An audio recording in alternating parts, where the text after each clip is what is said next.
You're listening to The KYLO Show, the podcast where we talk about how to keep your love on no matter what and why whole healthy families are going to save the world. And it starts right now.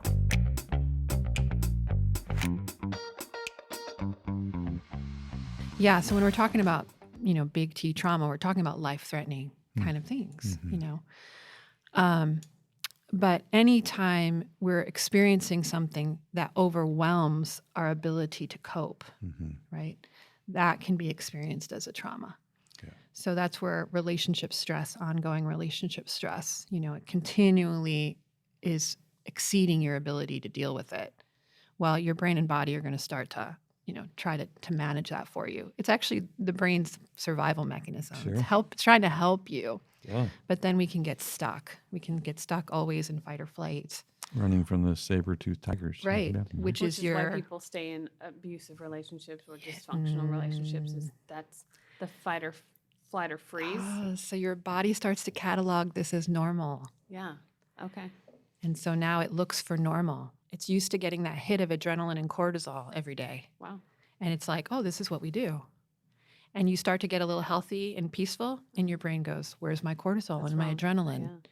And then we call it. I want peace. I want war. War. Exactly. Right. And then so we tend to reenact our traumas, whether that's childhood neglect or, whatever it may be. It's what becomes normal to the brain. So part of getting whole is needing to teach the brain a new way of doing things. And that can be a little bit of a challenge, but it's completely doable. But, we love to say in our world, never the same, never the same. Yeah. Like this happened and I was never the same. In that moment, it was like, when you have a, what do they call that on your phone? When you have to reboot? Update? No, update. When you update your phone. In those moments when someone's like, I don't even think that way anymore. I can't even think that way anymore. They actually had an update. Yes. Their brain had an update. Yes. And that's what we all want. Yeah. Like when they come to me, they're like, can you give me an update? Can you just download it right now? Yes, please. Yes. I want to go to sleep and wake up new. Keep getting notifications. There's this thing that won't leave me Ignore. Not now. No, tomorrow. Yes. Remind me tomorrow. Tomorrow. Yeah. So we can update. Sometimes it happens in a transformational moment where you're like, I don't know what just happened, but it just changed. But sometimes it's you've got the old one and you build, and then finally it equals out and your brain goes, oh, we don't need the old anymore. So I tell people both is transformation.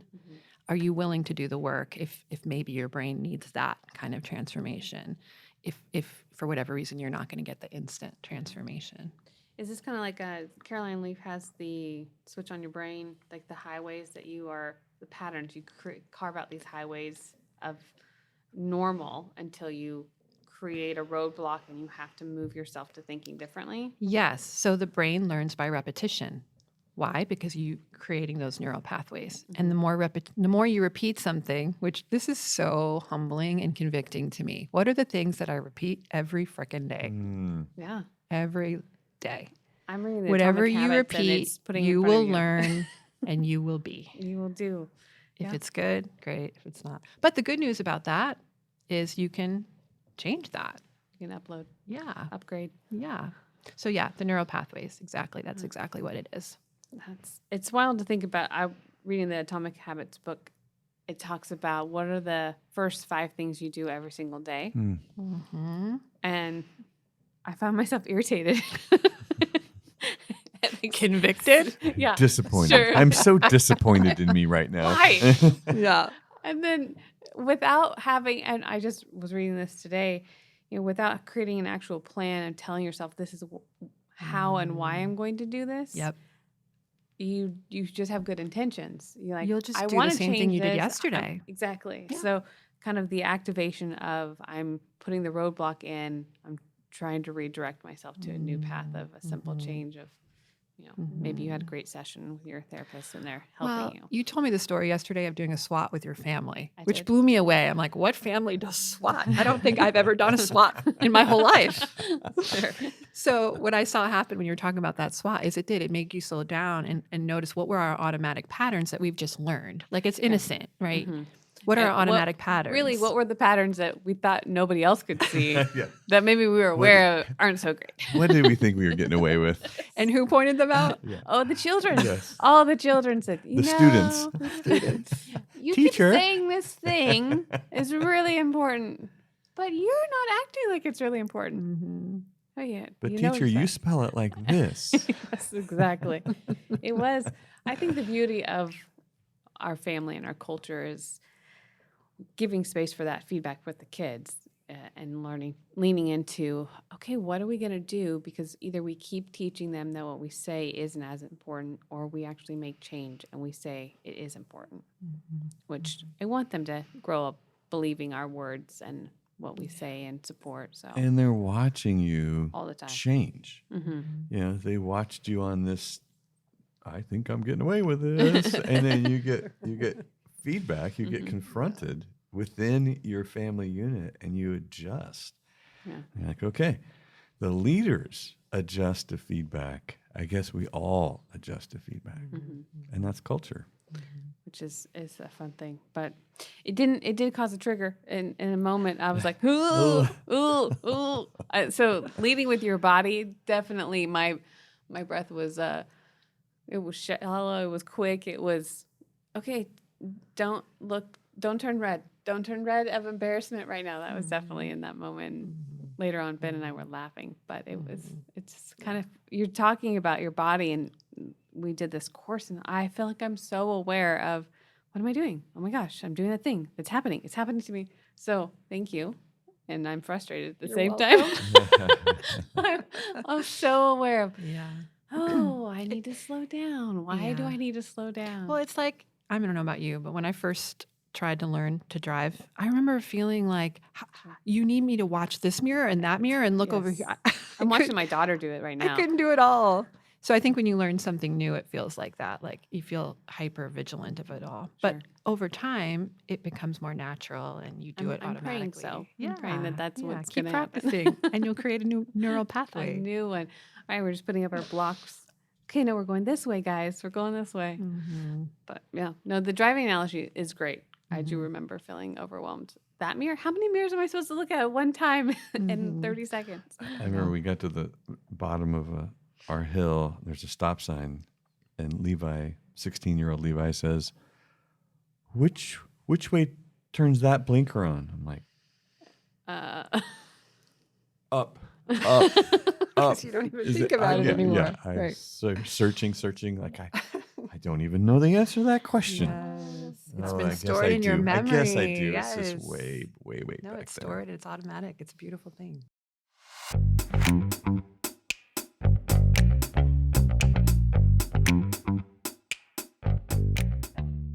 So they're still kids, and they actually can lead the way because they're so good at being present. So ways in which you nurture that in them and reinforce it. And then as a family, right, use that. And that's not going to happen on accident. No, You probably know, not. what's going to happen on accident is what's currently going on, Yeah. which is everybody just got their face in their screen. So you have to have some intentionality behind a family game night and a walk, and we're going to sit around and talk and stare at the fire, or we're going to do this. We're going to go play. That has you're like antisocial if that's what you're doing these days. You're like you're going to breaking the pattern of your children's momentum that culturally we've created for them. They're just enjoying the fruits of our labors, really, in all this distraction and disconnectedness. You're gonna have to have a plan. You're gonna have to have a deliberate, concentrated plan for when they don't like not being able to do what is so easy to do. And what all their friends are doing. Everybody they know, including you. Including you. Yeah, That's right. I think that's the battle of, Adeline's almost 13, and she has that iPad, but she wants a phone. She wants a phone so she can, because she doesn't take her iPad with her to youth group. She doesn't take her iPad with her to the grocery store. It's at the house. But if she had a phone, she could basically take the iPad with her. And I just look at this thinking, man, there's only a window of time that I I get to keep saying no to this that protects you from the iPad going with you everywhere you go.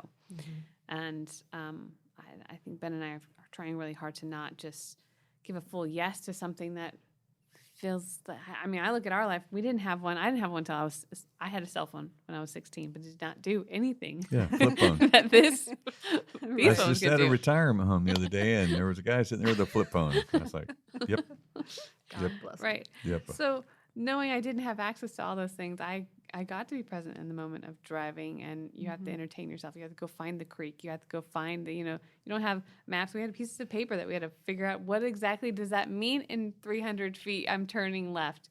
1,000, 2, there's, I feel like there's a mystery that the children nowadays are missing out on engaging in a world of creativity that I think, they are defaulting to being worried about if they're mastering the TikTok dance or not. Right. Being relevant. Well, you're talking about teaching them how to use technology as a tool instead of technology running their lives. Yeah. Right. The thing that's probably most concerning to me is how we are disconnecting our body, soul, and spirit with technology. We're just literally compartmentalizing ourselves to be unaware. Like everybody I know that comes and sees you says, oh man, the thing that helped me the most was paying attention to my body, paying attention to what, where I am and what's going on, and essentially being present. And I think, these technological tools are helping us be so distracted that we don't have to deal with the pain of the integration and deal with reality. We're escaping reality through this addiction. Essentially, it's a relationship with a thing that I control instead of actually dealing with the painful emotions of I'm all stressed out. I feel out of control. I feel overwhelmed. Right. And then we're teaching that to our children. That's what concerns me most. So how can we begin to learn ourselves and know when it's gone too far? Yeah. When I start to feel off, okay, maybe I'm relying on my technology too much. But when I'm not relying on it too much, then it's this wonderful tool that makes my life better. I don't want to Hot fudge sundae. make all technology bad. No. But can you be so in tune with when do you feel alive? What's happening when you feel alive? Chances are you're not on your phone the whole day. Right. So it's just about Maybe you use your phone knowing to get to that great yourself. trail. There you go. Yeah. Use the phone to And- get to the trail and then at some point turn it off or whatever. Take a photo. But it's all about what do you value most? What makes you feel most alive? How is this a tool for me? How do I overconsume it sometimes and then I just feel funky and out of sorts and I don't feel good? And then I use more technology to feel better, but it doesn't really actually make me feel better. 100%. And we can become addicted to technology just like anything else. You get major hits of dopamine every time you hear that little bling bling. Like, developers know this science better than you know this science, sure and they they're do. using it because they want you to, open your Instagram often and open this often. So why don't you learn the same science so that you can make it, benefit you? Now, I don't cover that as much in the course, but But it's just wisdom you're giving. it starts with knowing your body, and that will help you know, am I going down the path that feels most aligned to me or not? Your body knows way before you do, and it's sending you signals. And if you ignore them over and over, the signals get louder and louder and more painful and harder to recover from. But your body loves you. It's just trying to help.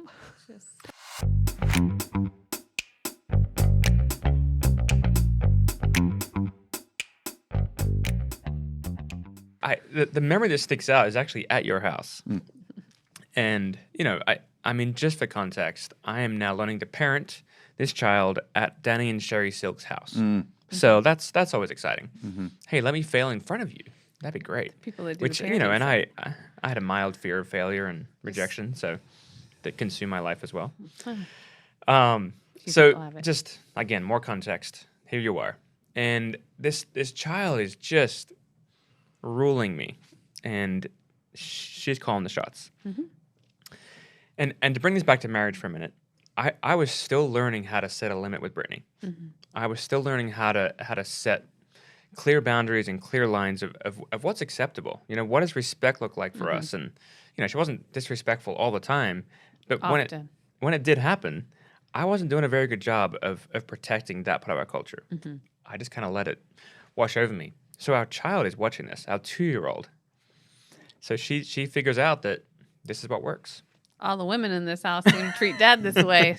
Might as well. You know, and so I've got these new tools that I'm trying out called Funnel Room or Do You Need Some Hassle Time? She was little, so I think it was Funnel mostly Room. Funnel Room. Yeah.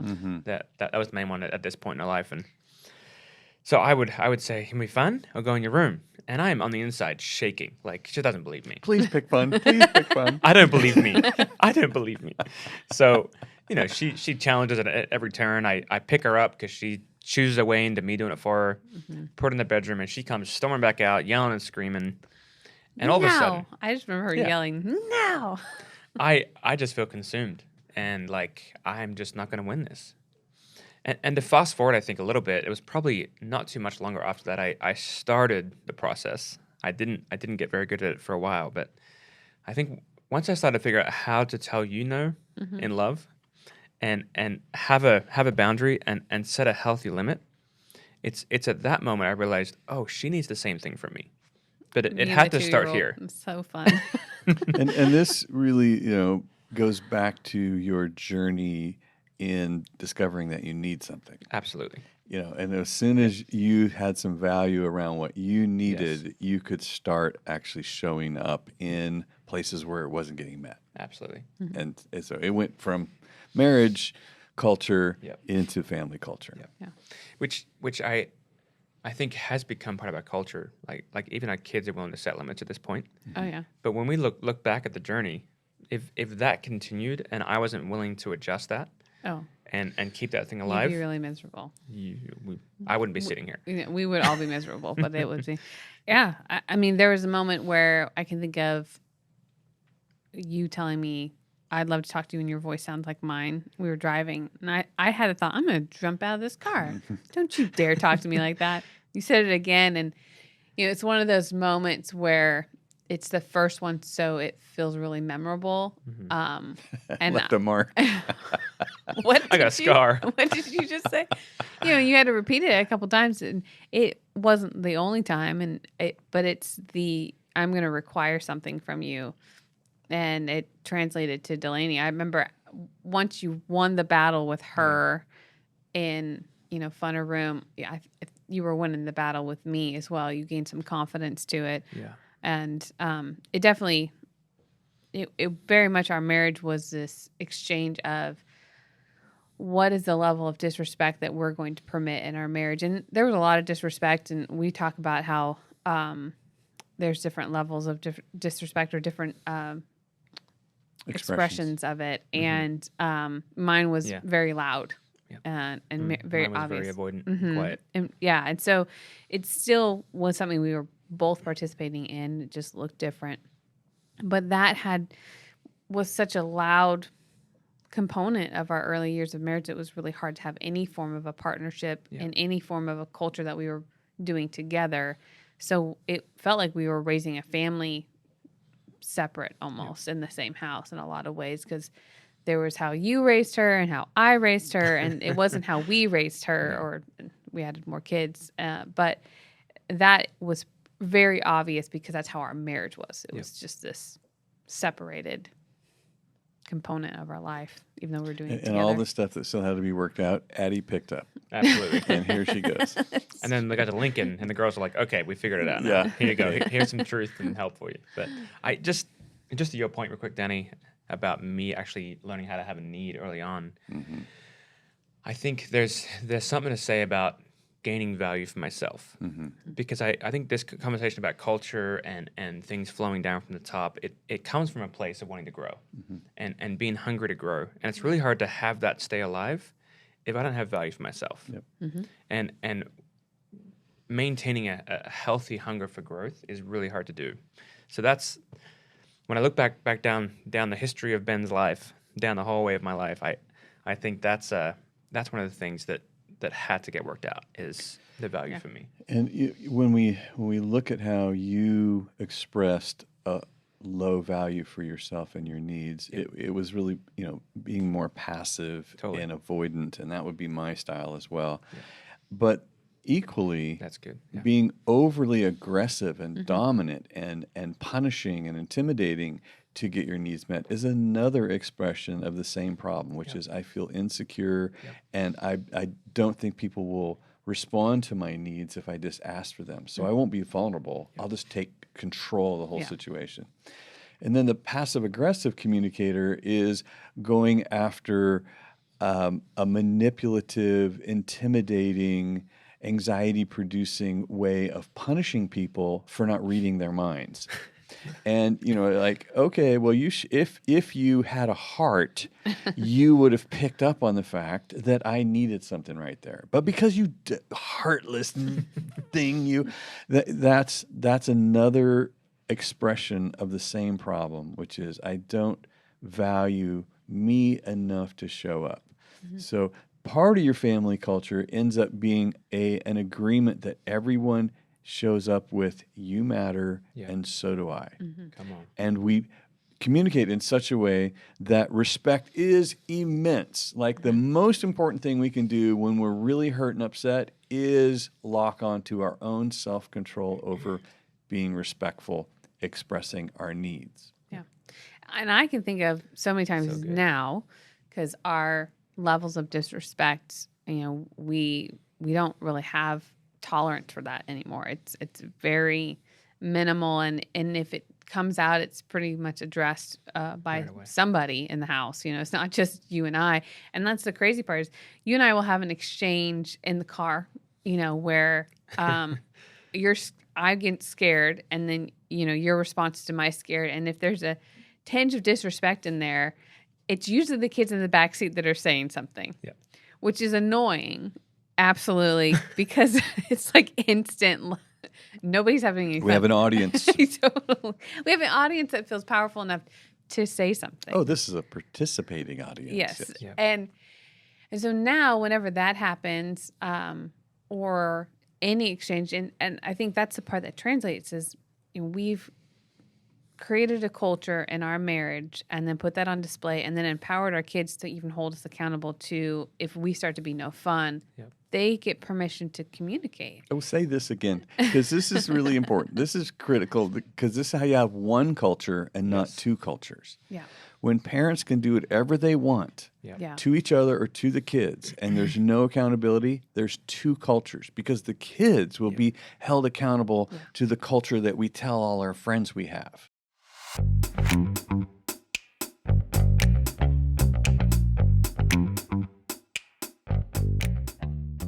Yeah, this is let me tell you about me, and then I'll listen to you tell me about you.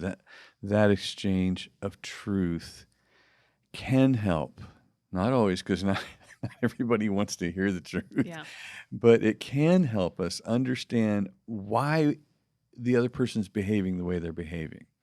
If you just shut down, distance yourself, and don't respond to my emails or phone calls, then I just feel rejected. I don't understand what's happening over there.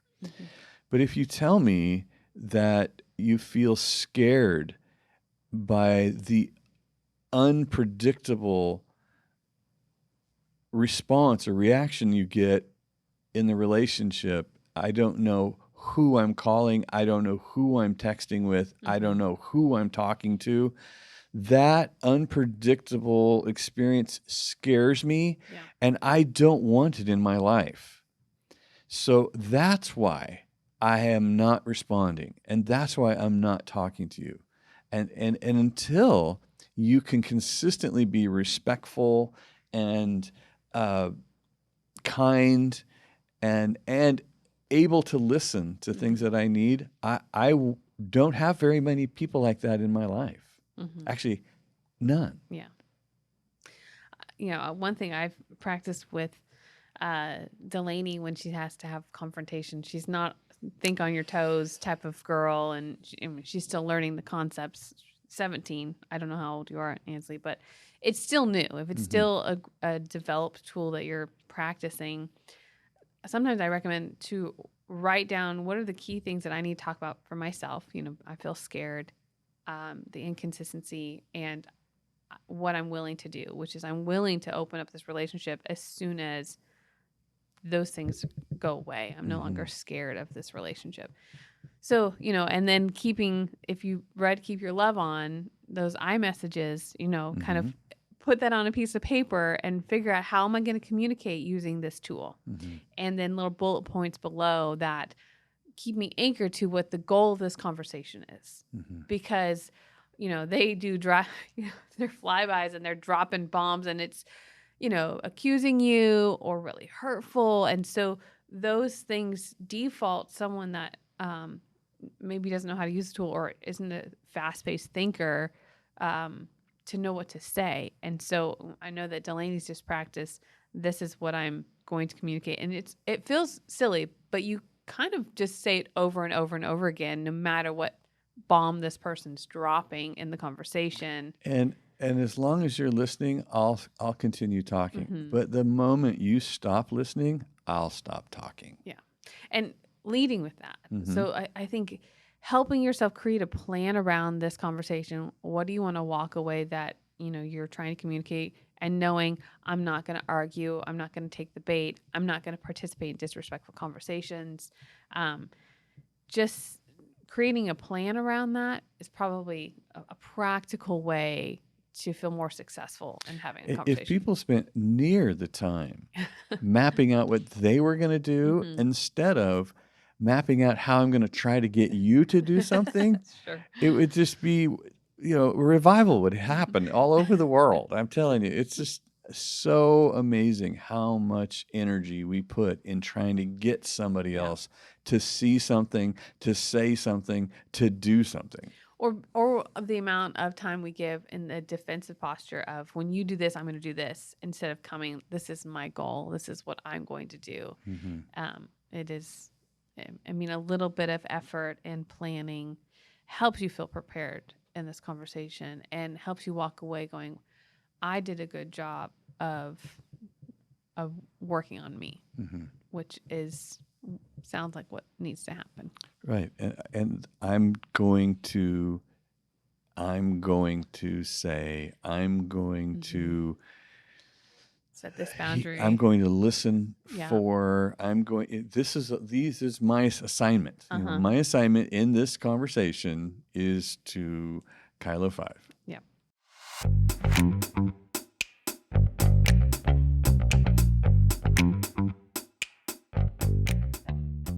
We introduced Marvel, which is your thing. So I don't know if you want to recap what that is.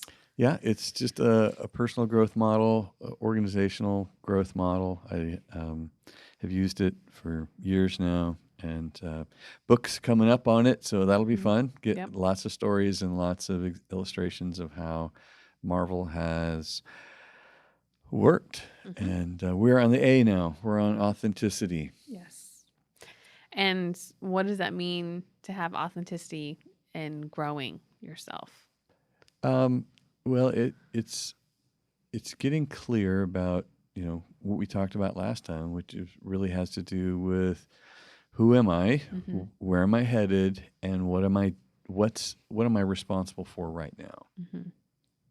So understanding I think that's when I think about authenticity and someone being authentic, it's, probably someone that is clear on their identity, their calling, and their mission, because there's a piece to them. There is a, I don't know if it's predictable as much as it is just, I have trust in that you're going to show up as the same person every time I encounter you, or in different groups. There's I think a comedian that we used to listen to, and he would always talk about no, around these friends, I'm British, Don't be thrown by my British accent. Exactly. So that's, I've changed around the environment that I'm in. That is, when you notice that in a person, you're like, oh, well, then who are you with me? Or what can I expect? Or who are you? Yeah. And this is the big challenge for children in watching their parents. And watch their parents turn into different human beings based on who they're around and who they're not around. I'm feeling convicted right now. Yeah. Only in that You're driving. No, I'll tell you all about my driving if you want to know about my driving. But I was laughing because we were at this event and one of my girls were with me, and this lady kept coming up to me, and I didn't know who she was, but she knew who I was, and she was talking to me like that, and I felt really bad. And Adeline's like, "Do you know who this is?" I'm like, "I don't know who it is." And this person comes up again, and Addie goes, "What are you gonna do?" I said, "I'm gonna put on a smile and act like I know her." That's totally what happened. But I was like, So I probably am. I'd be friendly, but I did not. I still don't know who she is, and we kept running into this woman, but it was definitely Addie thought it was funny. She's like, "You were really excited to see this woman that you don't know who she is." I'm like, "Yeah." I was not very authentic to the moment. I know how to be nice. I know how to be that welcoming. That was more the goal, but I thought it was funny. Leave it to Adeline to call me out on any of those things. It's truly Adeline. But So the opposite of authenticity would be hypocrisy. That I am inconsistent. Yeah. And my life kind of bounces around, and I'm an actor. I'm just playing to the moment, playing to the person, playing to the benefit, and in essence, I'm manipulating. So a lot of, when I have a broken identity and that orphan thing is at work, then there is inconsistencies everywhere, especially with the people closest to me observing my life.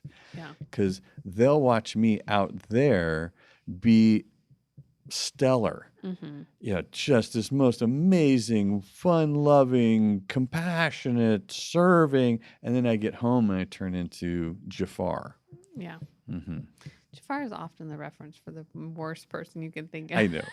He's so evil. He's huge. He's just huge and scary, and he kind of morphs into like snakes and different stuff. There you go. He lacks his authenticity. And that is very true. I think our husbands or our spouses, and our children, and if you don't have that, it's probably your next closest relationship that's in your inner circle gets to see really the confusion around who are you? Because you say you're one thing, but you act a different thing. Or I experience you as this. I was just meeting with a young girl from family coaching, and she was just talking about her experience from her father. He was scary, not a nice man, drug addict, and he kind of exposed himself to their community, and everyone was baffled. They could not believe that this was who he was, and they're like, "This is who he's always been with us." But it's this. In meeting with her and talking with her, she craves that the identity that everyone saw her father as was really what she got to see at home, because he was this helpful, nurturing, loving person, but not at home. And it is sad when we don't understand how crucial this element of authenticity is across all relationships. It's got to show up. And this really kind of goes back to what we talked about last week with the mission in my life is my authenticity is how do I line up with my mission? And I think that's why a daughter at home is watching someone out there look like they're accomplishing the mission, but the closer that they get to you, the more you actually see their mission. Yeah. And that's a manipulation. That's an act, because who they are up close and intimate is a completely different person. So that gap, that's hypocrisy. The gap between who you got everybody thinking you are and who you live is they gotta match up. This is the whole healthy families are going to save the world thing. This is it. Wholeness is the authentic match of your mission and your character. And I think that is so important. And this is where you become accusable. When we're supposed to be beyond reproach. Well, that's what it is. It's not like, oh, you do something I wouldn't do, therefore you're reproachable. Like, no. I am doing what I said I was doing. I wasn't, I'm not secretly having a beer over here, and you are thinking that I don't. The only reason you think I don't drink a beer is because you aren't in my life. You think something else, So I just want to make sure that you have an expectation of me that is authentic. Yeah. Because there's also the unrealistic expectations that people have. Oh, yeah. That's kind of dating. Yeah. When you're dating someone, you're like, oh my gosh, I love all the things I don't know about you. I filled in all the blanks, and you are my perfect soulmate. And then you start happening. I'm like, oh my gosh, you're not anything like I fabricated in my fantasy. Like, yeah, I never was trying to be that. Yeah. Oh, I'm so disappointed that you're not my fantasy. Like, well, I'm so happy to discover that you're crazy and I'm going to get away from you. So that has, there is a match between the illusions I create about who you are and the experience I have with who you are. And I'm not negating that we're going to be adjusting throughout our life together, but if you think I'm going to be your dad, good, bad, or ugly, I'm not your dad. But you did come with that. You did bring that example of a father or a significant male in your life. You did bring that to the relationship. So our struggle is going to be about the adjustments you make to who I am and the release of things that I am not. Yeah. And so that I can be authentic in our relationship and not disappointing because I didn't live up to your or down to, either way, you didn't live up to or down to who you brought with you in your experience of your dad. Thanks for listening. Never miss an episode of The KYLO Show by subscribing to Apple Podcasts, Spotify, or watch us on the Loving on Purpose YouTube channel. Don't forget to submit your questions and testimonies to thekyloshow.com. The KYLO Show is produced by Ali Armerding, co-produced by Ashley Beck and Anna Hill, sound engineer and edited by Taylor Silk, and show promoter Krishna Zamora. Don't forget, whole healthy families gonna save the world.